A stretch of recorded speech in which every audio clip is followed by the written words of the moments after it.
Dave Ramsey, it turns out, was right. The housing market is not going to crash. And in fact, housing prices continue to rise more slowly despite all the changes in the economy. It's hard to believe. Back in July, Dave, which is now about 4 months ago, Dave Ramsey hosted a live stream which was called a real estate reality check. It was about an hour-long program that went through all the economic factors at that time, and his conclusion was housing prices will continue to go up unless something dramatic changes, but they'll continue to go up based on the current economic factors. And in fact, I think he's been proven correct. And that continues today. Well, let's take a look at the details in the market and see why that's happening. And despite some of the headlines you might be seeing, why we continue to expect housing prices to be going up steadily. So the first one is interest rates. Rates were below 3% a year ago and today closed over 7%. Now, this week, we actually had a dramatic drop.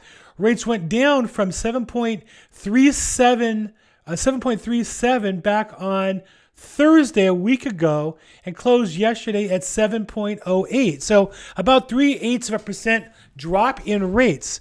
Now the funny part is the news, the real estate news, which is less accurate than political news. They watch these trailing indicators and then they're surprised to finally report what I've been telling you for 3 weeks now, that rates closed above 7%. So you see the headlines now.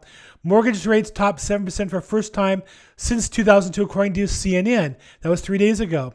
You also have CNBC, 25-year low as interest rates climb.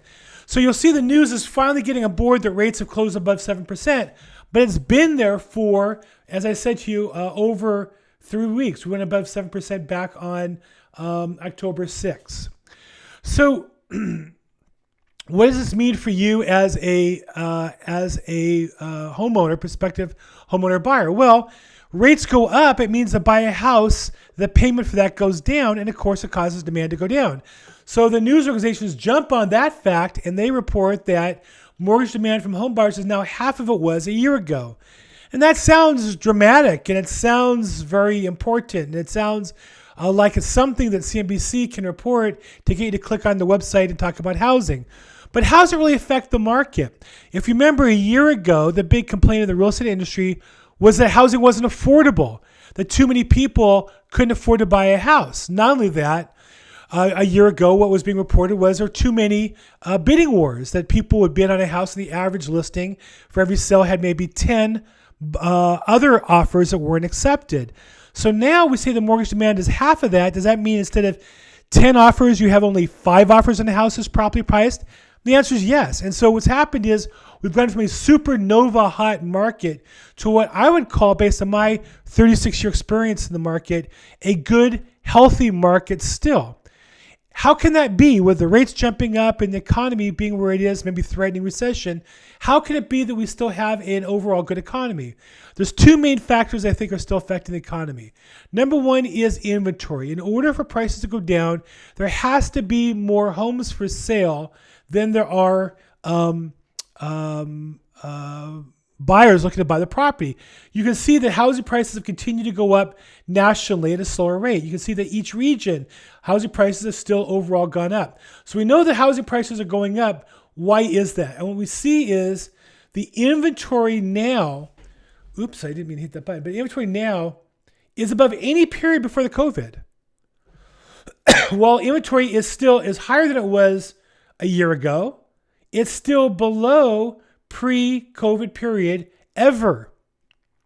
So because there aren't enough houses in the market, buyers are going to bid on those houses that are available, and that will cause housing prices to continue to go up. And you can see the effect of that.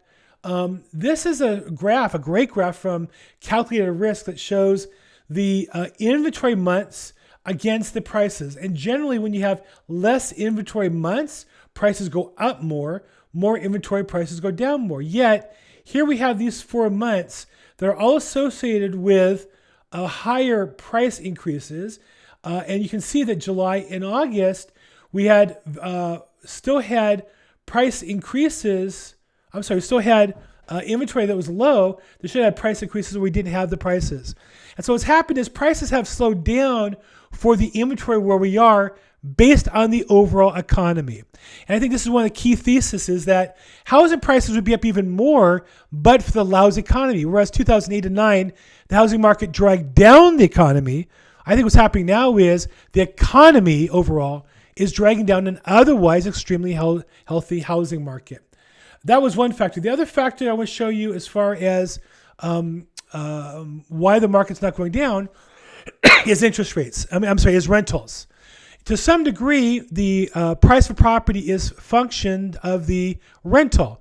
Either as an investment property, the rent is the return that you get or a component of the return, or as a buyer, your alternative is either rent or to buy.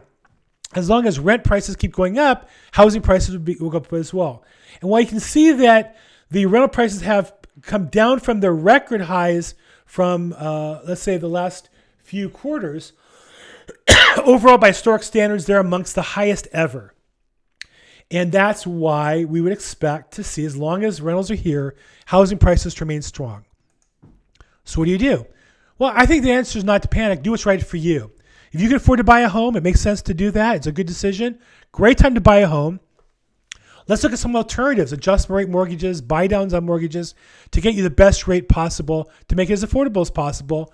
But you have more choices to buy a home than previously. And it's a good time if you're looking to sell a home, because it makes sense for you, whether it be to cash out or trade up or trade down. It's a great time to sell as long as you use the right strategies and get a professional agent to help you get the best deal possible. So if I can help you at all, call me, text me, email me. I'm Bill Gross. And as always, make today your best day ever. Thanks so much.